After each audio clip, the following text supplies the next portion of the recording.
UP विधानसभा की 7 सीटों पर उपचुनाव के नतीजे घोषित। 6 सीटों पर बीजेपी का कब्जा, 1 सीट पर जीती समाजवादी पार्टी। उपचुनाव के नतीजों को सीएम योगी ने बताया विकास पर मुहर। कहा फिर साबित हुआ मोदी है तो मुमकिन है। प्रदेश की जनता और कार्यकर्ताओं को धन्यवाद। यूपी उपचुनाव और बिहार के नतीजों में सीएम योगी ने कहा कि विकास कार्य पर जनता ने एक बार फिर मुहर लगा दी है। जनता की सेवा का नतीजा जीत के रूप में मिला है। बिहार चुनाव के रुझानों में एनडीए और महागठबंधन के बीच कांटे की टक्कर। देर रात तक आएंगे फाइनल नतीजे।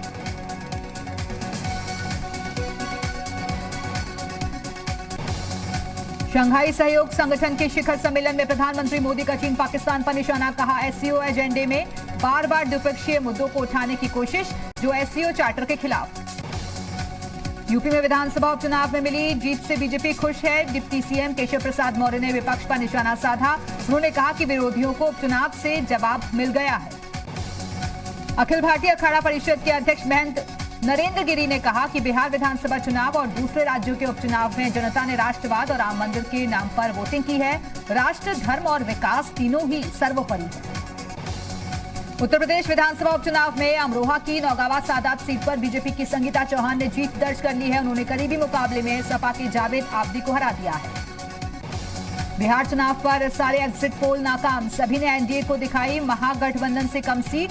असली नतीजों में पलट गई बाजी। बिहार में दिखा डबल इंजन का कमाल। राज्य की जनता ने जताया पीएम मोदी के काम पर भरोसा।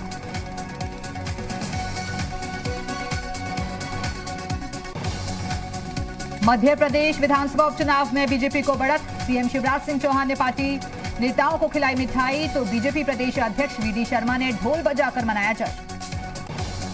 बिहार चुनाव में प्रदर्शन सुधरता नहीं देख कांग्रेस ने फिर छेड़ा ईवीएम राग। कांग्रेस नेता उदित राज ने ईवीएम हैक होने की बात उठाई और कहा कि अमेरिका में भी ईवीएम से होते चुनाव तो ट्रंप का हारना मुश्किल था।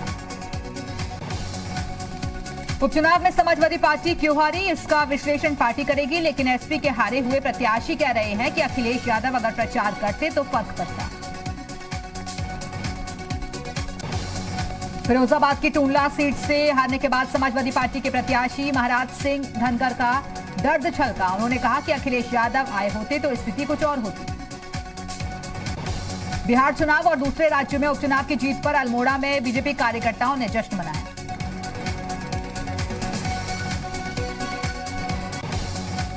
उन्नाव की बांगरमऊ सीट पर बीजेपी ने बड़ी जीत दर्ज की है। बीजेपी के कैंडिडेट श्रीकांत कटियार ने कांग्रेस की आरती वाजपेयी को 31,374 वोटों से हरा दिया। जीत के बाद बीजेपी कार्यकर्ताओं ने जमकर जश्न मनाया। गोरखपुर फैजाबाद फंड शिक्षक निर्वाचन क्षेत्र की चुनाव प्रक्रिया जारी। नामांकन प्रक्रिया को लेकर कमिश्नरी कार्यालय परिसर में सुरक्षा के पुख्ता इंतजाम किए गए थे। बरेली मुरादाबाद शिक्षक निर्वाचन विधान परिषद चुनाव में बीजेपी प्रत्याशी हरि सिंह ढिल्लों ने किया नामांकन। देवरिया से जीत दर्ज करने के बाद बीजेपी प्रत्याशी सत्यप्रकाश मणि त्रिपाठी ने अपनी जीत का श्रेय पार्टी और जनता को दिया। उन्होंने कहा कि जनता मोदी जी और योगी जी के काम से खुश है, इसलिए सकारात्मक नतीजे आए हैं।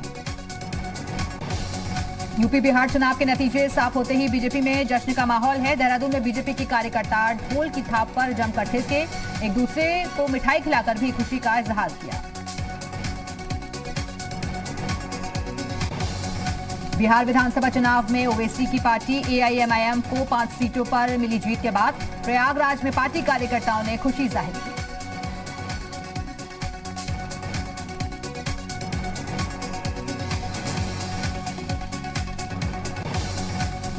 महंत नित्य गोपाल दास का हालचाल लेने पहुंचे सीएम योगी। इंटेंसिव केयर यूनिट में भर्ती है महंत नित्य गोपाल दास।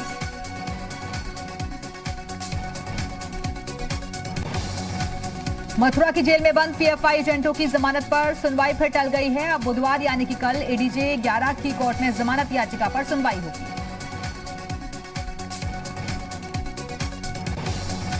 अयोध्या में 11 नवंबर से 13 नवंबर तक दीपोत्सव मनाया जाएगा, जिसको लेकर जिला प्रशासन ने तैयारियां पूरी कर ली हैं। 13 नवंबर को दीपोत्सव कार्यक्रम में मुख्यमंत्री योगी आदित्यनाथ भी शामिल होंगे। अयोध्या में दीपोत्सव की सुरक्षा को लेकर डीआईजी दीपक कुमार ने राम की पैड़ी, रामकथा पार्क और भजन संध्या स्थल का निरीक्षण किया। डीआईजी दीपक कुमार ने बताया कि 13 नवंबर को अयोध्या जिले की सभी सीमाएं सील रहेंगी।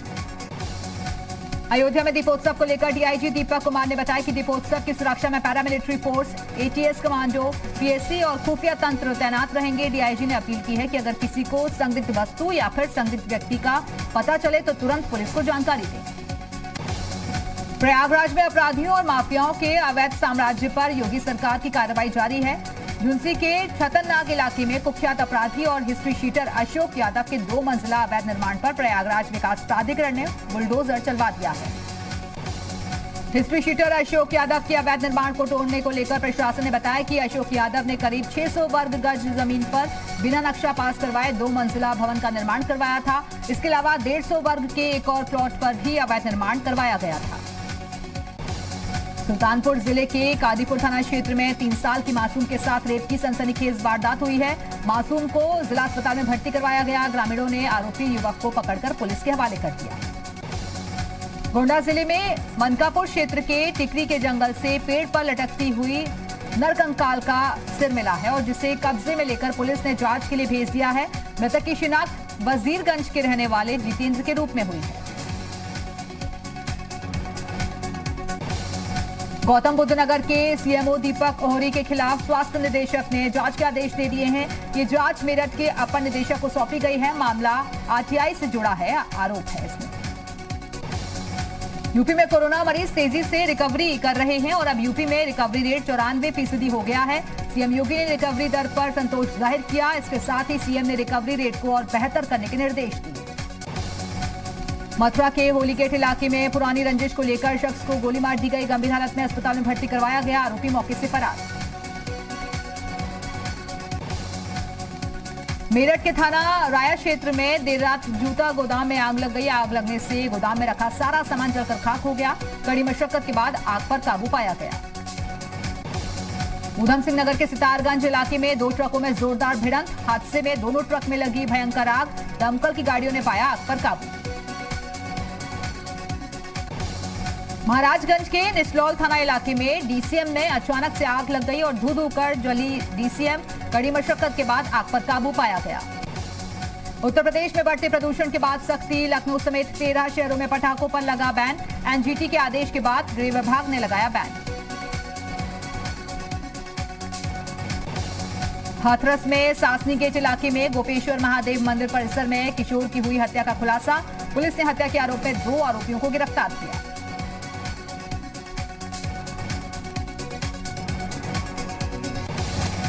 लखीमपुर खीरी के धोरहर वन रेंज में तेंदुए ने 11 साल के लड़के पर किया हमला। बच्चे की मौत।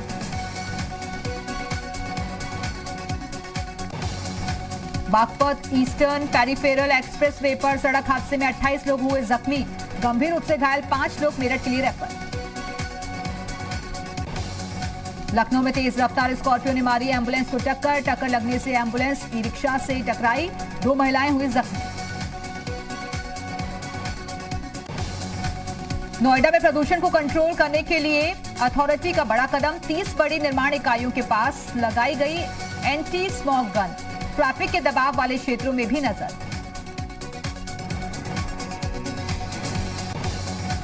वाराणसी में कोरोना काल के बाद सरकार ने देव दिवाली मनाने की परमिशन दे दी है, जिसके साथ ही वाराणसी के नागरिकों ने देव दिवाली की तैयारियां भी शुरू कर दी हैं।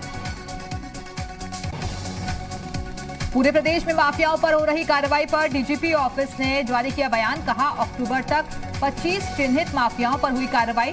368 करोड़ की संपत्ति हुई जब्त।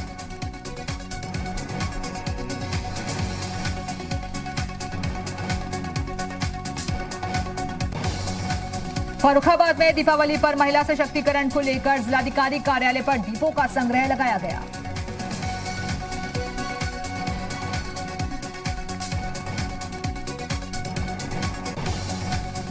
फर्रुखाबाद में सिपाही ट्रेड्समैन के पदों के लिए युवाओं ने दिखाया ट्रैक पर दम।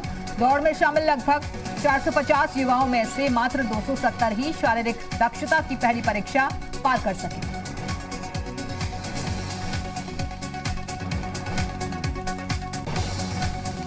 लखीमपुर खीरी के ईशानगर थाना इलाके में युवक की हत्या का खुलासा। पुलिस ने हत्या के आरोप में युवक के ही गांव से उसे गिरफ्तार कर लिया।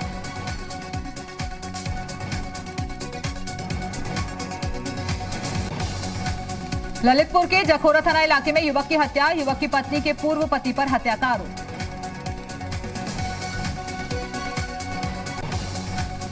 जम्मू कश्मीर के पुंछ में भारी मात्रा में हथियार और गोला बारूद बरामद, केरनी सेक्टर में सर्च ऑपरेशन के दौरान सुरक्षा बलों को मिली सफलता। ड्रग्स केस में एनसीबी ने 11 नवंबर को बॉलीवुड अभिनेता अर्जुन रामपाल को पूछताछ के लिए बुलाया, घर पर छापेमारी। 23 नवंबर तक न्यायिक हिरासत में भेजी गई प्रोड्यूसर फिरोज नाडियावाला की पत्नी शबाना। आर्मीनिया अजरबैजान के बीच चल रही जंग के खत्म होने के आसार, रूस के राष्ट्रपति व्लादिमीर पुतिन ने किया ऐलान, कहा आज रात से युद्ध विराम को तैयार हैं दोनों देश।